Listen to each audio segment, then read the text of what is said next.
This is just a thought video. I'm just putting this video out for a thought. I don't care for the subject to make a video, but I wanted to just make this thought out. I'm talking about Apostle Suleiman, Apostle Johnson Suleiman.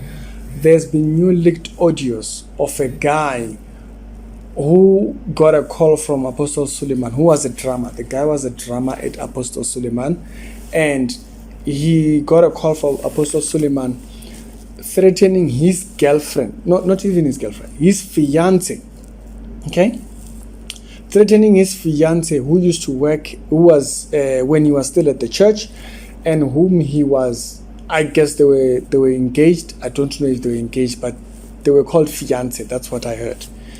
And so he's threatening this guy that his girlfriend was exposing Suleiman, that Suleiman is ungodly and whatnot and all that kind of stuff. Now, some people were even implying that maybe something happened between the two of them. That's why she was saying that.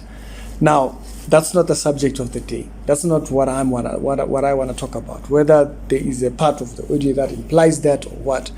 I listened to the first half. I think it was like a 3-minute part of the audio, and I was just done. I just kind of like dumped it. Now, if you want to see the audio, you can go online. You'll find it.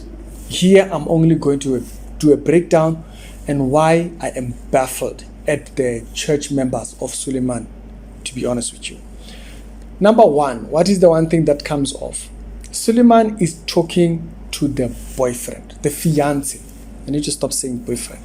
He's talking to the fiance. And he's threatening the girlfriend to the fiance. He's threatening to make people disappear, to make her life difficult. He's threatening to get the police to come and arrest her. Now, remember, in Nigeria, to us who are outside Nigeria, sometimes this thing can fly over our head. In Nigeria, pastors can bribe, or people with money can bribe police to go and arrest a person for no reason. And they'll just keep you in jail. In Nigeria, it's a thing. Okay? It's a thing. Like here in South Africa, if they keep you in jail, they're not allowed to keep you for a certain period without stating thing. And if they do, there's a problem. You understand? Yeah. And so, but in Nigeria, they can keep you. It's a different kind of a law system over there. And so he threatens to get police to come and make her life difficult. He gives her 30 minutes in order for her to delete what she's posted. If she doesn't, he will make her life miserable. He will destroy her. He will do what, all that kind of stuff. Now, I need to repeat this part again. Johnson Suleiman was talking to the fiance. The audacity of the man to call the fiance, to call the man threatening his girlfriend. It baffles me. But I will bring up the second point just so that we can keep this subject moving. The second point here is that Suleiman has had an audio where he was threatening a different person. And in that audio, he threatened that person, he will make them disappear. That he can get them, I don't know, killed or whatever. Yeah, he legit said that in the audio. Now, that was a different call. He said, you don't know me, you must ask. If you don't know me, I'll make you disappear. Something like that. So that person who was there threatening to make someone disappear is now threatening distraction over another person to their boyfriend, fiance, to their fiance. The audacity and the level of audacity that this man has is beyond me. And guess who are the people that are making him that bold? Is the church members. Now, again, I want to just repeat also for people that are part of these churches where you hear scandals about your pastor and whatnot.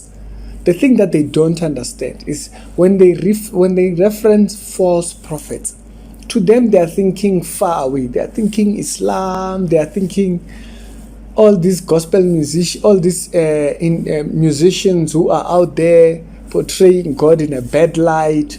They are thinking all these supposed Christians who are in the media who portray God in the worst ways possible. They are thinking that.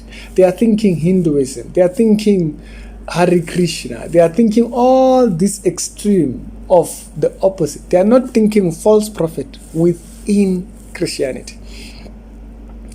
The Bible has a way that it phrases false prophets that Christians should be worried about. It says they brought in damnable heresies. They come into the body in disguise to bring in damnable heresies.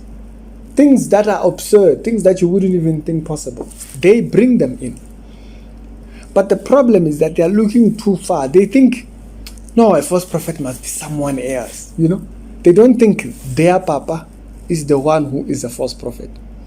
And my question is, what will it take for Suleiman's people to wake up? To a point where there is a leaked audio after leaked audio of your pastor threatening people's lives, threatening their life, threatening to destroy them, whatnot, and all that kind of stuff. Very ungodly things. Now he says, no, me, I just have a bad temper. No, this is not just a matter of temper.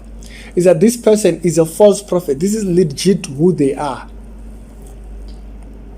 They run their things like a mafia.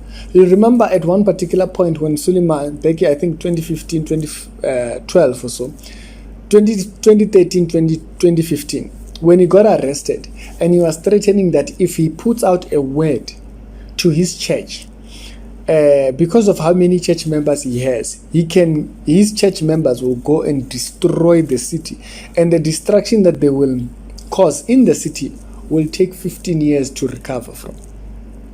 That's the kind of a person these people follow.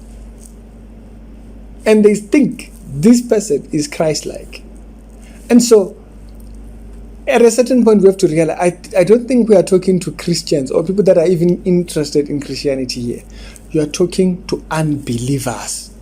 You are talking to unbelievers who have crept in with damnable heresies. Not only their pastor, but they themselves, the followers, have damnable heresies that they have carried from that side. So they don't hear us. As we think, no, we are communicating the characters of Christ, the characteristics, the fruit of the Spirit. No, you are not. You can't communicate to these people those things because those people are not saved. Remember, the same way a believer must be born again, a person must be born again for them to have the power to restrict sin. If you were to talk about that restriction of sin to an unbeliever, they don't have the Spirit for it. Which is they don't have the Spirit, the new birth experience in order for them to be capable of doing that. It's the same thing here. We are talking to dead ears. We're talking to people that are not capable of hearing. That's one thing that I wanted to talk about. It's Ricky's Reality Show. Someone asked if I'm going to do a breakdown. I'm not going to do a breakdown. The audio is simple. It's straightforward. The person is clear he's not a believer. That's why he keeps going around. It's not the first one. Like if on the first one, you might have excused him when he claimed that he could make someone disappear. You must understand the process of making someone disappear or getting someone killed or arrested. It's a process. And in the middle of that, you must be convicted otherwise in the middle, but then you still went on with it. Why? You are a wicked person. Wickedness dwells in you. But people don't want to face that, which is why you see people capable of dismissing it. That's all I wanted to say. I will see you on a later on episode. It's Ricky, and y'all have a blessed day. We're not talking to believers. These are not Christians. That's why they can't hear it. That's why when you talk about the nature in which a pastor comes, when you talk about on the second live stream that we did, when we were speaking about Zondo, I said he doesn't have the nature of a servant. He doesn't have the servitude spirit. He doesn't have a servant spirit. So he doesn't see his church members as people he is serving. It's the same thing with Suleiman. If he had that spirit, he would be repentant. He is not repentant of anything.